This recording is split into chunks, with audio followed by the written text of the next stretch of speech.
And on the heels of that, you started to see President Trump use the crisis as a means of advancing policies,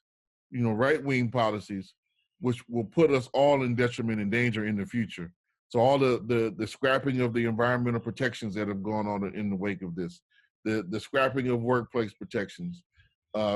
putting forth legislation that does not hold companies liable for workers getting sick on the job and them bearing no responsibility. That, I think, started to put the political focus on many people's minds, particularly our minds, as we started to look at this and say they're using this as a form of disaster capitalism to reshape the rules, policies, and programs of the society to recreate it and recraft it. And that, for us as Cooperation Jackson, that really led us to really try to give this not just a immediate kind of relief response, but a political response, so that we really started to articulate a new vision of society in a new direction as to where we think we should go.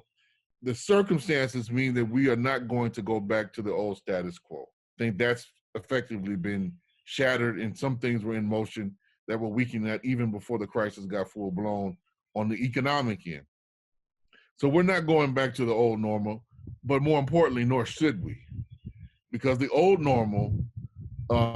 in all of its exploitation, all of its racism, patriarchy, is what is leading to the types of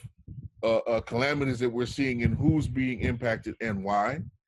And so to say that we should just return to the way things were means you're actually just going to aggravate the underlying conditions which are creating the crisis as it is playing out right before our very eyes. So I know for me in the community that I represent,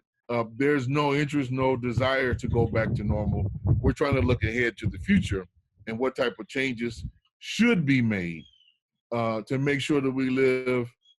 in a healthier, safer, more democratic society than occurred before this all erupted.